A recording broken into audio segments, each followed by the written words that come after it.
नमस्कार दोस्तों, study with सूत्र में आप सभी का स्वागत है।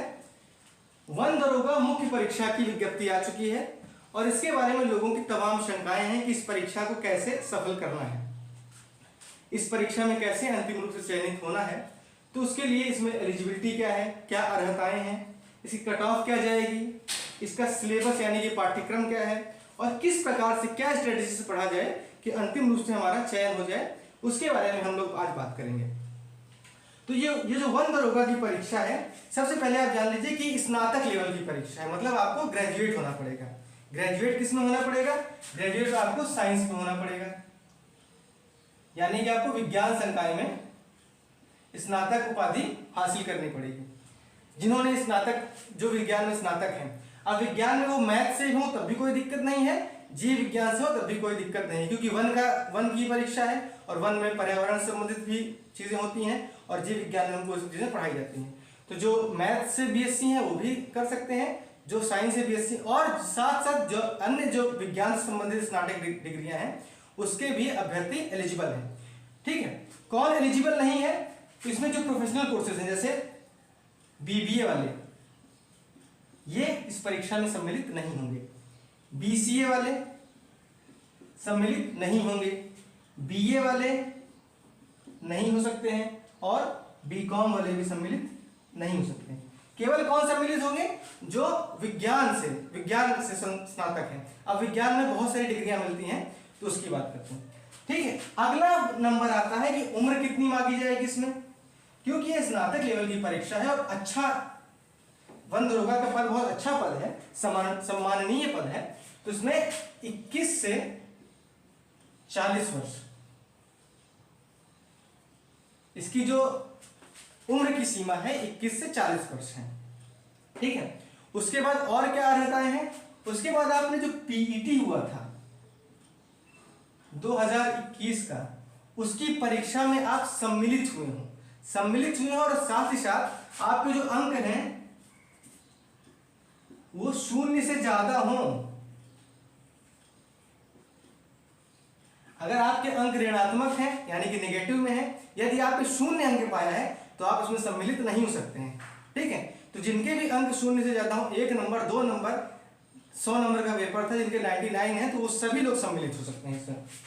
ठीक है, उसके बाद और क्या बातें आती हैं? बात आती है कि जो पेट की परीक्षा थी उसी के आधार पर इसका कट ऑफ डिसाइड होगा। तो क्या जा सकता है कट ऑफ?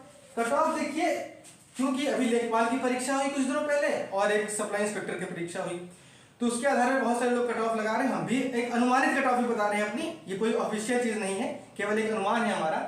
क्योंकि देखिए इस परीक्षा में इतने सारे फिल्टर्स लग चुके हैं। इसमें विज्ञान वर्ग का होना चाहिए, इसमें हाइट भी 163 सेंटीमीटर मांगा है, बहुत लोग की 163 सेंटीमीटर हाइट ही नहीं होती है, वो होना चाहिए। प्लस इसके बाद इसमें एक चीज है कि 25 किलोमीटर आपको 4 घंटे में दौड़ के चल के पूरा करना पड़ेगा।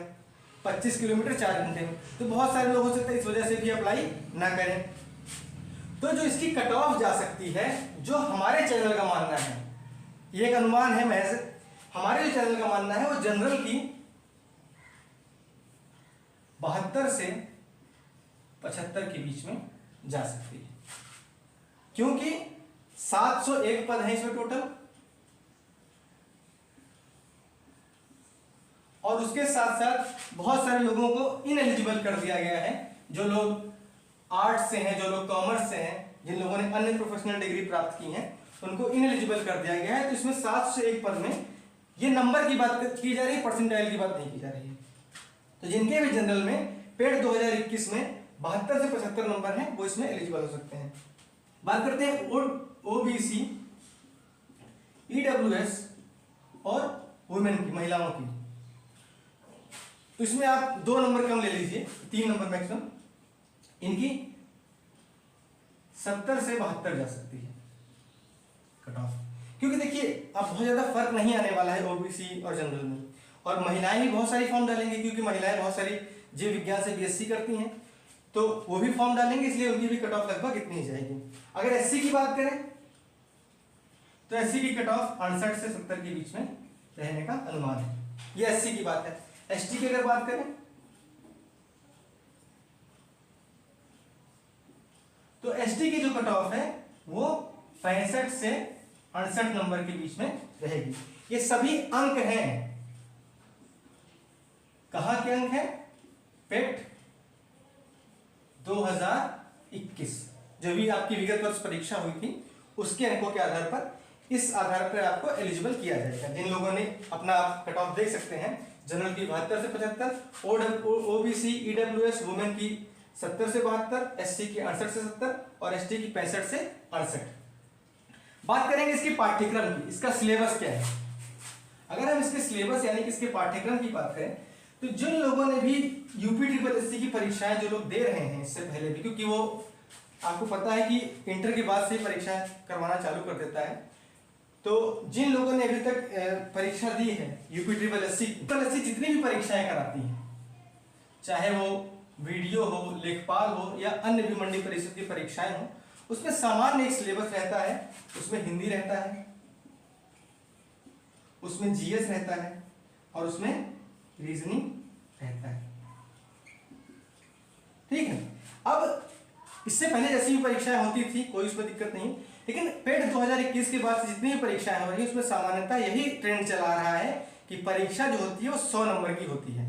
ठीक है, कुल मिलाकर आपकी 100 नंबर में आपके इन तीनों विषय को पढ़ना पड़ेगा। अब देखिए 17 अक्टूबर को आपका डिटेल्ड नोटिफिकेशन आएगा, इसका डिटेल्ड सिलेबस आएगा कि किस विषय से कितने अंकों के कितने प्रश्न आएंगे, प्रत्येक प्रश्न कितना रहेगा। लेकिन अगर एक ट्रेंड फॉलो करते हैं, जो ट्रेंड चला आ रहा है, तो उसके आधार पर आपका हिंदी रहेगा, जीएस रहेगा और रीजनिंग रहेगा। 3 विषय से आपके प्रश्न आएंगे। हो सकता है 2-3 नंबर इधर उधर कर दें, लेकिन यही आपका मुख्य सिलेबस रहने वाला है, जो यूपी ट्रिपल एससी का फिक्स्ड पैटर्न है, जो ट्रेंड है। अब कैसे इन सब चीजों को पढ़ा जाए, तो हिंदी में एक अच्छी किताब आती है आदित्य पब्लिकेशन की, सफेद रंग की पुस्तक होती है, वो आपका पूरा एक उससे कवर हो जाएगा। अगर आप उसको 2 बार पढ़ लेते हैं तो उससे भी परेशान होने की आपको जरूरत नहीं है, उसके बाहर से कुछ भी नहीं जाएगा। और आपके पास समय है तो बहुत सारी किताबें आती हैं मार्केट में, घंटा चक्र आती है, तमाम प्राइवेट कोचिंग इंस्टीट्यूट अपनी किताब रिलीज करते हैं। लेकिन आप अगर मुख्य एक किताब की बात की जाए तो आदित्य पब्लिकेशन आप लोग कर सकते हैं। जीएस के लिए एक तो लूसेंट है, जो सर्वमान्य पुस्तक है किसी भी प्रतियोगी परीक्षा के लिए। वनडे एग्जाम आप दे रहे हैं और आपने लूसेंट नहीं पढ़ी है तो आप बहुत बड़ी गलती कर रहे हैं। एक लूसेंट है, लूसेंट के बाद घटना चक्र, क्योंकि यूपी की परीक्षाएं को ध्यान में रखते हुए वो प्रश्न बनाते हैं, तो उनकी प्रश्नावली की पुस्तकें आती हैं, उनकी टोहो आती है, और वो आजकल बड़ा शॉर्ट में पुस्तकें देने लगे जिसमें वो ग्राफ बनाकर और पैराग्राफ पैटर्न बनाकर उसमें फैक्ट्स देते हैं। तो आप घटना चक्र ले सकते हैं, लूसेंट ले सकते हैं। और अगर आपने इतना कर लिया, इसकी प्रश्नावली वाली पुस्तक आती है, अगर आपने इतना कर लिया तो जीएस भी आपका यहाँ से कंप्लीट हो सकता है। रीजनिंग की बात करें तो यूट्यूब पे बहुत ही फेमस सर हैं, हम लोग के गुरुजी हैं, पंडित रवि तिवारी सर।